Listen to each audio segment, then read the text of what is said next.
Jamaat NCP কি নির্বাচন থেকে সরে যেতে পারে? তফসিল হয়ে গেছে, আর কদিন পরই মনোনয়নপত্র প্রত্যাহারের শেষ দিন।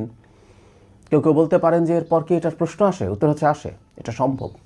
তারা ঘোষণা করলেই হবে মনোনয়নপত্র শেষ, প্রত্যাহারের শেষ দিনের পর প্রতীক বরাদ্দ হয়ে যাবার পরও নির্বাচন থেকে সরে আসার ঘোষণা দেওয়া যায়, যদিও ব্যালট পেপারে তাদের মার্কাগুলো থাকবে। কিন্তু এই আশঙ্কা কেন করছি, কথাগুলো একটু বলে রাখা দরকার। আমি বলছি না যে এটা হওয়ার সম্ভাবনা অনেক বেশি আছে, কিন্তু কী ঘটতে পারে এটা একটু মাথায় রাখা দরকার। আমি প্রায় বলি যে আমরা এমন একটা টাফ পলিটিক্যাল পরিবেশে আছি যেখানে ছোটোখাটো ঝুঁকিও মাথায় নেওয়া দরকার এবং সেটা ব্যাপারে আমাদের সতর্ক অবস্থান থাকা জরুরি। আমরা সাম্প্রতিক একটা প্রবণতা দেখছি এনসিপি জামায়াতের, সেটা হচ্ছে তারা প্রচুর অভিযোগ করছেন এরকমভাবে যে প্রশাসন পুরো বিএনপির মতো করে কাজ করছে, নির্বাচন কমিশন নিয়ে বিএনপির মতো করে কাজ করছে। ইভেন দুদিন আগে জনাব তাহের, জামাতের নায়েবে আমির, গিয়েছিলেন নির্বাচন কমিশনে, সেখানে তিনি সংবাদ সম্মেলনে বলেছেন, এনসিপির লোকজন বলছেন, কেউ কেউ বলছেন এটা জনাব তারেক রহমানকে ক্ষমতা তুলে দিলেই হয়, এ ধরনের আলাপ করছেন। আমি এটা দুটো উদ্দেশ্য থাকতে পারে, এর মধ্যে একটা উদ্দেশ্যকে আমি সমর্থন করি। তারা যদি এই উদ্দেশ্য করেন দ্যাটস ফাইন, সেটা একটু বলে ফেলা ভালো। বাংলাদেশের ইতিহাসে এত ভারসাম্যহীন নির্বাচন আর কখনো হয়েছে বলে আমি মনে করি না। অনেকে আমার কথা প্রতিবাদ করবেন, কেউ কেউ গোপনে জামাতের পক্ষে ভোট বিপ্লব ঘটে যাবে টাবে বলে বলছেন। I don't by that argument. কিন্তু আমি মনে করি, আমার understanding is very simple, BNP জিতছে এবং খুব বড় মার্জিনেই সম্ভবত জিতছে।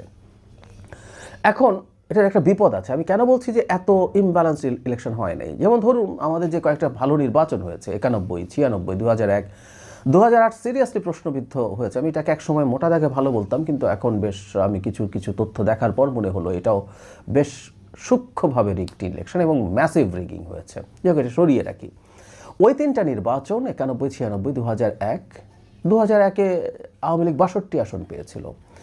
কিন্তু নির্বাচনের আগে মনে হয় না যে বিএনপি নিশ্চিতভাবেই জিতে যাচ্ছে বা এত বড় জিতে যাচ্ছে। তার মানে এই প্রথমবারের মতো একটা ফেয়ার ইলেকশন, যেখানে বোঝা যাচ্ছে প্রায় নিশ্চিতভাবে, কেউ বলবেন আমি বলবো পুরোপুরি নিশ্চিতভাবে, যে বিএনপি ক্ষমতায় আসতে যাচ্ছে। এটা ভালো জিনিস না, এটা গণতন্ত্রের জন্য ভালো না। আমি আগেও বলেছি, একটা দল যদি জেনে যায়, মনে করে যে আমি জিতে যাব, তাহলে নির্বাচনকে সামনে রেখে বা ভবিষ্যতেও তার যা যা করা দরকার সেগুলো থেকে সে অনেক ক্ষেত্রে সরে আসতে পারে। সেটা ভিন্ন আলোচনা।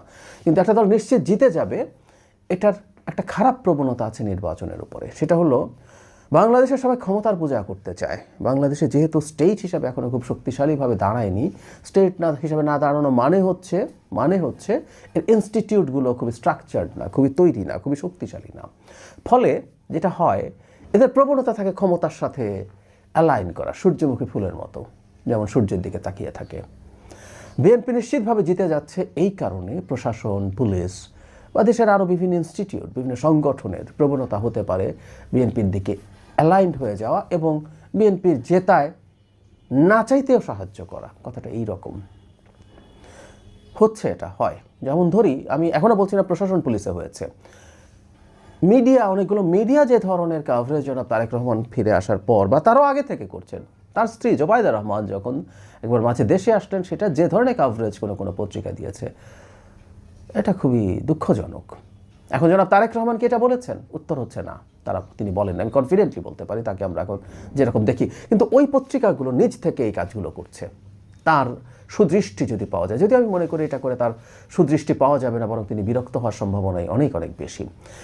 ঠিক একইভাবে বিএনপি চাক বা না চাক, প্রশাসনের এই অ্যালাইনমেন্টের প্রবাবিলিটি আছে। বিএনপি চাইছে, আমার মনে হয় না যে দলটা সত্যিকারভাবেই জিতে যাবে, প্রায় নিশ্চিতভাবেই জিতে যাবে, সে তার নির্বাচন কলঙ্কিত করতে চাইবে না। কিন্তু প্রশাসনের প্রবণতা থাকতে পারে, আমি বলছি না এটা হয়ে গেছে। ফলে অন্য দলগুলোর এই ধরনের চাপ প্রয়োগ করা উচিত, এটা আমি বিশ্বাস করি এবং আমি এটা পছন্দও করি। জামাত, এনসিপি বা আদার পার্টিস, তাদের উচিত হবে এই চাপটা রাখা। এই চাপটা রাখলে ভালো, তবে চাপটা সাবস্ট্যান্টিভ হতে হবে। যে আপনি তথ্য দিয়ে বলছেন, প্রশাসন নিয়ে অভিযোগ যখন করছেন, তথ্য নিয়ে বলুন যে এটা হচ্ছে এই কারণে, জনগণের সামনে এভাবে রিভিল করা দরকার। নির্বাচন কমিশনের বিরুদ্ধে অভিযোগ করছেন, তথ্য দিয়ে বলুন যে নির্বাচন কমিশন এটা করছে, এর মাধ্যমে পক্ষপাত করা হচ্ছে বা বিএনপির দিকে তারা হেলে গেছেন, আমরা বলছি। এভাবে হলে সবচেয়ে ভালো হয়। এটা একটা দিক। আরেকটা ঝুঁকির জায়গা আমি যদি বলি যে আপনি আগে বেশ কিছু অভিযোগ করে রাখছেন, সো দ্যাট কোনো একটা সময় আপনি বলবেন আমি নির্বাচনে যাচ্ছি না।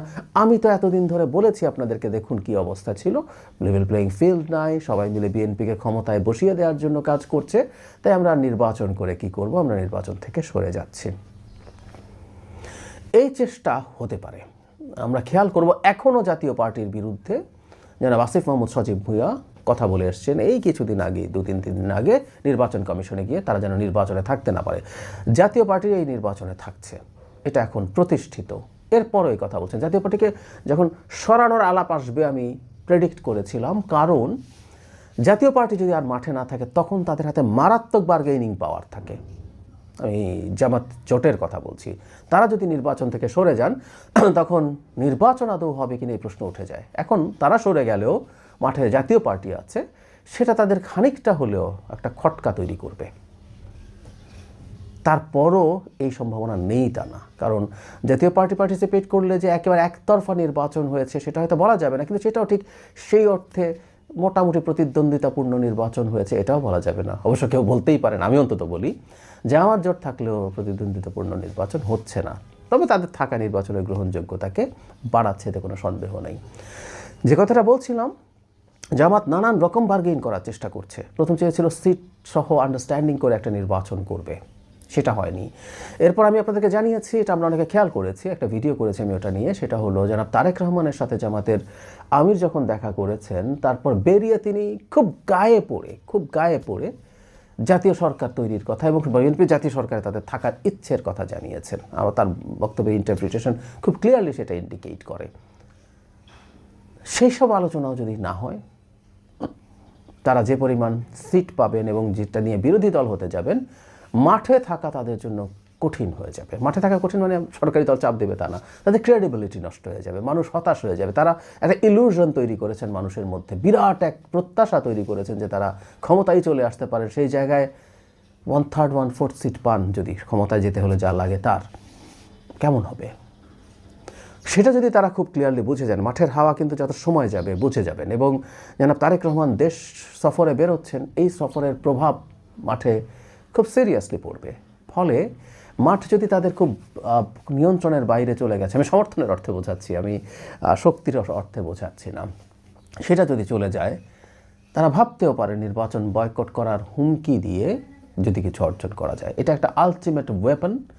এটা দিয়ে তারা ভাবতে পারেন কাজ হবে কিনা ইজ এ ডিফারেন্ট ডিবেট, কিন্তু তারা ভাবতে পারেন কাজ হবে। আমি এই সন্দেহ প্রকাশ করে রাখি। অনেক সম্ভাবনা আছে তা বলছি না, কারণ হলো তাদের বোঝা উচিত অ্যাটলিস্ট দেশে নির্বাচনকে যদি আনসার্টেইন করে তোলা হয়, এরপর এখানে আমরা যেখানে যাব এটা একবার আননোন টেরেইন, ওখানে গিয়ে আমরা আসলে কিছুই বুঝতে পারবো না কি হবে না হবে। আমাদের মাথায় হয়তো এক ধরনের পরিকল্পনা থাকবে, আমাদেরকে অনেকে আশা দেবে, অনেকে উস্কানি দেবে, সব দেওয়ার পরও যেখানে কি আমরা পড়বো সেখানে সবার যে বড় বড় বিপদ হয়ে যাবে। রাষ্ট্রের বিপদ তো হবেই, আমরা তো আসলে রাষ্ট্র নিয়ে অনেক কিছু ভাবি না লোকজন, আমরা নিজের কথা ভাবি। যারা এটা করবেন তারাই বড় বিপদে পড়তে পারেন। সেই যে ঝুঁকি আছে, সেই ঝুঁকি তাদের ফিল করা উচিত, তাদের বোঝা উচিত, সেটা বুঝবেন বলে আমরা আশা করি। কিন্তু যেটা হয়, জামাত সম্পর্কে আমরা প্রায় বলি তারা ইতিহাসের ভাগগুলোতে ভয়ঙ্কর সব ভুল এবং স্টুপিড ডিসিশন নেয়, এই প্রবণতা দলটার আছে।